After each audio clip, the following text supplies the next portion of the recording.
안녕하세요. 배신의 장미입니다. 오늘의 사연 시작하겠습니다. 시댁은 저희 부부에게는 항상 부담이었고 저희 결혼 생활에 있어서 끝내지 못한 숙제 같은 것이었습니다. 현재 일을 하고 계시지만 힘들다 죽을 것 같다라는 말을 입에 달고 사는 시어머니. 나이 곧 있으면 40줄에 들어서는데 아직도 정신을 못 차리고 제대로 직업 하나 없는 시동생. 결혼할 때 도움을 받은 적도 없었고 저희 힘으로 알아서 결혼을 했고 더욱이 결혼을 할 때 저희보다는 형편이 넉넉하지 않은 시댁을 더 신경 쓰기까지 했었습니다. 남편이 효자 코스프레 했던 것은 아니었겠지만 맞이로서 책임을 다했다고 할 수 있겠죠. 그래도 그때 마음은 진심이긴 했었습니다. 받는 것은 없었지만 마지막 자식 돌이라고 생각을 했었고 그렇게 드리고 와야 남편이나 제 마음이 편할 것만 같았었거든요. 그런데 습관이었을까요? 아니면 남편과 제가 만만했을까요? 결혼 5년 만에 드디어 집을 한 채 마련해서 이사를 가는 저희들에게 시댁에서는 어이없는 것들을 요구하기 시작했습니다. 시어머니는 은근히 돌려가며 제게 요구를 하셨지만 염치 없는 시동생은 아예 대놓고 뻔뻔할 정도로 요구를 하더군요. 결혼을 할 때 저희는 최대한 효율적으로 치르기 위해 쓸데없는 곳에는 지출을 줄여가기로 했습니다. 당시 저는 자취를 하고 있었는데 투룸이라서 신혼집으로 사용하기 가능해 결혼은 남편이 제가 살고 있는 곳으로 들어오기로 했던 것이었죠. 가전제품들도 다 쓸만했기에 따로 구매를 할 필요도 없었고 남편의 집만 제가 살고 있는 곳으로 들여오게 되었습니다. 둘 다 벌이가 시원찮은 것은 아니었지만 노리고 있는 집이 있었기에 우선은 지출을 줄이고 후일을 도모했던 것이었죠. 제가 살고 있던 자취방에서 5년간의 결혼 생활을 한 끝에 결국 저희는 저희가 원하고 바라던 집으로 이사를 갈 수 있게 되었습니다. 물론 바짝 대출을 당겨서 가야 했지만 둘이서 감당하기에는 충분하다고 판단을 했지요.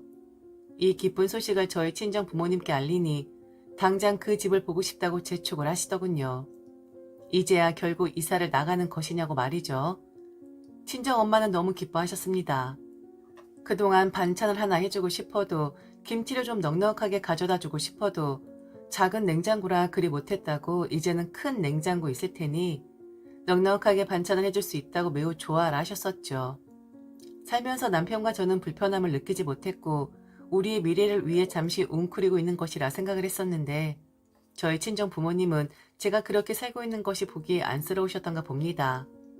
그날 친정 부모님은 저희가 이사갈 집을 보시고는 정말 많이 기뻐하셨고 이사를 하는데 쓰라고 2천만 원을 제 통장으로 이체를 해주셨습니다. 보태서 사고 싶은 거 사라고요. 그게 가전제품이든 가구든 암튼 뭐든 간에 니들 마음대로 사고 싶은 걸 사되 다만 제발 냉장고와 김치 냉장고만큼은 꼭 대형으로 샀으면 좋겠다고 하시더군요. 그동안 친정 엄마가 많이 속상했었다고 하면서요. 이미 예산을 다 짜놓은 상태여서 굳이 도와주지 않으셔도 되었기에 거절했으나 아빠의 뜻은 완강했습니다. 계속 거절하면 그거야말로 부모의 마음을 몰라주고 저버리는 것이라고 하면서요. 감사했습니다. 그리고 더 잘해드려야겠다는 생각도 들었습니다. 그런데 시댁의 반응은 제 친정 부모님하고는 좀 달랐습니다. 저희가 이사를 간다고 하니 시어머니는 인상을 먼저 쓰셨거든요. 지금 살고 있는 곳에 살면 될 것을 괜히 빚내서 감당 못하면 어찌하려고 하냐고 하면서 말이죠. 물론 걱정을 하실 수도 있겠다 생각이 되어 충분히 둘이 갚아 나가는 데 문제 없다고 안심을 시켜드렸고 잘 살 테니 걱정하시지 말라고 말씀을 드렸습니다. 더욱이 남편의 말을 듣고는 시어머니의 반응이 더 이해가 갔기에 제발 걱정 마시라고 여러 번 반복해서 말씀을 드렸었네요. 남편은 그러더군요. 시어머니가 미안해서 더 기분 좋아할 수 없는 거라고요. 당신한테 돈이 있어서 도와줄 형편되면 축하해 주면서 장인 어른처럼 딱 지원해 주시겠으나 그럴 사정 되지 않으니 괜히 미안해 걱정부터 하는 거라고요. 그동안 결혼하면서 크게 적게 시댁에 돈 들어가는 일 많았었고 연세 드시는 입장에서 일하기 점점 힘들어지시는 시어머니일 텐데 빚까지 내서 이사를 가면 힘 떨어진 당신 도와줄 때 힘에 부처하는 건 아닐까 하고 자식들 걱정이 되어 더 그러는 거라 하는 겁니다. 남편이 그리 말을 하니 그런가 보다 하고 이해하고 넘어가려고 했었어요. 조금 다르게 들으면 충분히 기분 상할 말이기도 했었지만 시댁이니까요. 친정 부모님 아니고 시어머니니까 당신 앞날 먼저 걱정할 수도 있겠지 싶었습니다.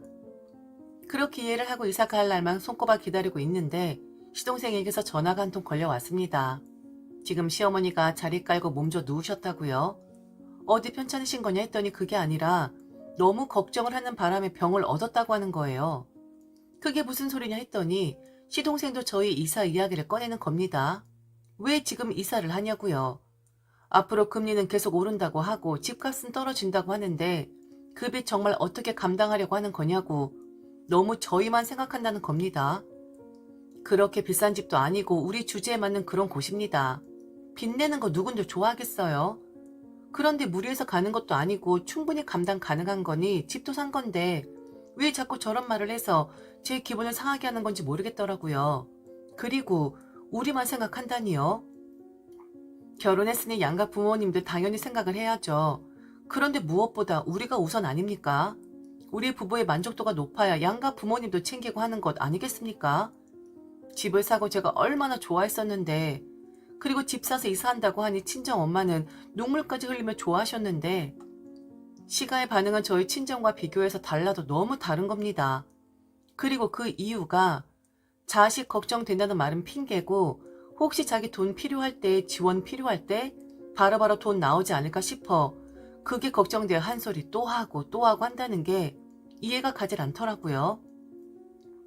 시동생은 지가 뭔데 저희 보고 이사를 취소하라 하더군요. 아니면 만일 정말 빚이 감당 가능한 거라면 자기 말대로 해라. 그럼 시어머니도 안심하고 자리 털고 일어나실 거다 하는데 확 그냥 그 주둥이를 잡아뜯어 버리고 싶더라고요. 어머니가 걱정이 많으시다고요. 지금 집 산 사람들 다들 후회한다고 하는데 그 이자 어떻게 감당하려고 일을 벌인 거냐고요. 결국 알아놓으셨네요. 형수님, 제가 이런 말 할 자격은 없지만 그래도 어머니는 형님이랑 형수님만 믿고 사시는 분이에요. 제가 못난 놈이라서 어머니는 저란 사람은 1도 신경 안 쓰는 분이라고요. 그런데 형님이랑 형수님이 그런 위험한 도박을 하신다고 하니 너무 걱정이 되시나 봐요.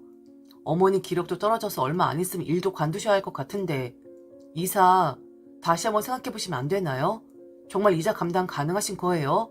어머니한테 피해 오는 거 아니냐고요. 예상은 하고 있었지만 대놓고 말을 하는 시동생의 말에 하늘이 무너지는 느낌이었어요. 배신감이라고 해야 할까요? 시동생의 그 다음 말에서 말이죠. 아, 정말 감당 가능하시다면 말씀만 하지 마시고 증명해 보이세요. 정말 어머니의 삶에 피해를 끼치는지 안 끼치는지 한번 보여달라고요. 형님 이번에 사신 집으로 어머니가 들어가시고 형님과 형수님이 어머니 집으로 들어오시죠. 좀 웃긴 말이라는 거 알지만 어머니에게 정말 피해가 안 가는 거라면 그렇게라도 증명해 보이시라고요.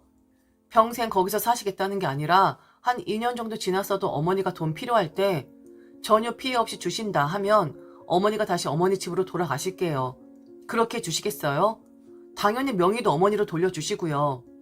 어머니도 뭔가 비싼 걸로 볼몬 있어야 할 거 아닙니까? 저 말 이해 가십니까? 저만 이해 안 가는 거 아니죠. 무슨 볼모가 있어야 한다는 거고 그리고 저희가 시어머니한테 빚이 있는 것도 아닌데 왜 그분에게 증명을 해 보여야 하는 거죠? 걱정하는 것까진 이해하겠는데 왜 그걸 증명하기 위해 우리 집을 내놓아야 하는 것이고 명의를 돌려줘야 하는 것이고 그런 희생을 왜 우리가 감수를 해야 하는 겁니까? 이런 그지 같은 일이 있을 수가 있는 건지 대꾸할 가치조차 없는 말이었기에 저는 시동생의 말에 그랬습니다. 그런 말할 자격 없는 거 맞다고요. 그리고 웃긴 말 맞다고요. 어머니께 걱정도 팔자시다라고 전해주라 했습니다. 그리고 지금 한 말은 듣지 않은 걸로 하겠다 했어요. 무례하고 염치 없고 오바스러운 요청이고 시가 사람들만 할 수 있는 그런 말인 듯한데 통할 리 없으니 그 속내 거두라고 했습니다. 그리고 저는 바로 시어머니에게 전화를 걸었어요. 네, 시어머니에게 좀 따지고 싶었거든요. 무슨 생각으로 시동생이 저런 말을 하는 건지 그리고 정말 원하는 게 뭔지를 속 시원하게 듣고 싶었거든요. 시동생 앞세워 시어머니 의증을 듣게끔 하지 말고 뭘 말하려고 하는 건지 뭐가 걱정이 되는 건지 말로는 걱정이지만 사실은 당신 돈줄 끊어질까 싶어 그거 염려되어 이러는 거 아니냐고 말을 좀 하고 싶었습니다. 그런데 전화해서 시동생이 한 이야기 했더니 말 싹 바꾸대요. 자기는 그런 적 없답니다. 시동생 혼자서 욕심나서 그런 말을 한 거지 자기는 저희 부부에게 의지할 마음도 없고 그저 걱정이 되어서 몸이 아프다고 하는 겁니다. 거짓말 말라 했어요. 시동생이 능력이 없는 거지 사람이 순수한 편이라고. 절대로 저런 말 시동생 머리에서 나올 말 아니라고. 들은 대로 과장 없이 말하는 사람인데 좀 겉과 속에 같게끔 말씀하시라 했네요. 네가 지금 제정신이니? 어디 감히 시어머니한테 그렇게 목소리를 높여서 이야기를 할 수가 있니? 게다가 아픈 사람한테? 아무리 우리 집안이 없이 살아도 이렇게까지 사람을 무시하니? 그래, 내가 그렇게 말했다. 니들이 지금은 감당이 된다 하지만 나중에 딴소리 할까 싶어 그랬어. 그렇게 자신 있으면 나한테 명의도 주고 내가 그 집 들어가서 살게. 나도 보험 정도 들어놓아야 하는 거 아니니? 내가 기댈 수 있는 사람들이 너희들인데 니들이 나 모른 척하면 나는 끈 떨어진 연대는 거 아니야? 그리고 나 지금까지 너한테 아침밥 한 번 얻어먹어 본 적도 없어도 아무 말 안 했었다. 나도 그동안 많이 참았었다고. 나 그동안 너한테 섭섭한 거 있어도 말 한 번 하지 않았었어. 내가 말하지 않으니까 네가 잘하고 있다고 생각을 했었니? 내가 들어가서 살란다. 그렇게 자신 있으면 못할 거 없지 않니? 내가 뭐 영원히 살겠다는 것도 아니고 니들 하는 행동을 보기 위해 살겠다는 건데 니들만 좋은 집에서 살라는 법 있어? 그리고 그 집 우리 아들 명의 아니니? 내가 우리 아들 집에 들어가서 살겠다는데 내가 누구 허락을 받아야 해? 아, 정신이 아찔했습니다. 왜 갑자기 의기양양해지셨을까요? 아, 정말 웃기지도 않네요. 가만히 당하고만 있기엔 저도 시댁이라고 받아 먹은 것 하나 없기에 어이없이 억지를 부리는 시어머니에게 한마디 안 할 수가 없었습니다. 정말 이건 제 탓은 아닙니다. 이런 화를 자초한 것은 바로 다 억지 같은 욕심 부리는 시어머니 탓이었죠. 제가 그동안 잘해드린 건 없어서 너무 죄송했는데요. 그럼 어머닌 제게 뭘 해주셨는데요? 뭐 한번 저희 도움되게 도와주신 적 있으세요? 그 사람은 어머니 아들이니까 그렇다 치고 저는 어머니하고 남이나 다름없는 사람이었어요. 그런데 왜 남한테 뭔가를 바라시는 건데요? 어머니가 만약 제 입장이라면 네네 알겠습니다. 얼른 저희 집으로 오셔요 하시겠어요? 왜 그런 식으로 말씀하세요? 저희는 지금 저희 인생을 살고 있는 거지 어머니 인생을 책임져 주기 위해 사는 게 아니에요. 돈 없는 게 자랑입니까? 기댈 사람이 니들밖에 없다고 말하는 게 자랑이에요? 억지도 어쩜 이런 억지를 씁니까? 내 집이고 내 좋은 집입니다. 그 누구에게도 넘길 생각 없고 우리 부부 외엔 그 집에 사람 들일 생각도 없어요. 어머니 인생은 어머니가 알아서 좀 돌보시죠. 다 큰 어른이 자식에게 붙어서 살 생각하는 게 아니라 좀 독립을 하라고요. 일하세요. 하실 수 있잖아요. 그만 엄살 부리고 일하시라고요. 다 힘들게 삽니다. 다들 그렇게 산다고요. 자식이니 봉양하는 거 당연하게 생각했었고 그래서 그동안 그렇게 했었던 거였는데 시어머니에게 품었던 마음도 다 사라졌습니다. 다 시어머니가 복을 걷어찬 것이죠. 사람은 본인이 듣기에 좋은 말만 듣는 법이고 본인 상황만 최우선으로 생각하는 것이 맞습니다. 그렇지만 적어도 염치라는 것이 있어야 하는 법이고 사람이라면 양심이라는 것이 있어야 하는 법 아닌가요? 왜 시어머니 책임져 줘야 하고 시어머니 말만 하면 다 들어줘야 하고 갖다 바쳐야 하는 건가요? 왜 마치 전지전능한 것처럼 이야기를 하는 거죠? 저도 이사한다고 턱하니 돈 내어주는 시댁이 좋고 노후를 걱정시키지 않는 시댁이 더 좋습니다. 하지만 남편과 결혼을 했으니 어쩔 수 없이 따라오는 옵션이라고 생각을 했어요. 그런데 저렇게 마음을 먹고 결국엔 걱정되니 볼모로 잡고 있게 내어달라고 떼를 쓰다뇨. 어린 아이라면 아직 덜 성숙하다가 하고 이해라도 하겠습니다. 그런데 다 큰 어른이 저런 식으로 나오다뇨. 실망스럽고 그동안 좋게 생각했던 제 마음까지 더럽혀지는 마음입니다. 제가 너무한 며느리인가요? 무슨 생각으로 180도로 시어머니는 막 나가는 얘기를 하신 걸까요? 참 너무 어이없습니다. 이 일로 시어머니는 며느리를 잃게 되신 거예요. 이런 어이없는 욕심 부려서 말만 조심했더라면 알아서 챙겨줄 그런 며느리를 영영 잃게 된 겁니다. 시가 안 갑니다. 시어머니 그런 거 제게 존재하지 않습니다. 지원 돈 없다고 징징대도 남보다 못한 사람으로 생각할 겁니다. 이제부터 우리 부부 인생만 생각하면서 살 겁니다. 그래도 시가인데 어쩌겠어라고 한다면 나는 안 하고 싶은데 니들이 어쩌겠어? 라고 말하겠습니다. 지금까지 들어줘서 진심으로 감사합니다. 이상 배신의 장미였습니다.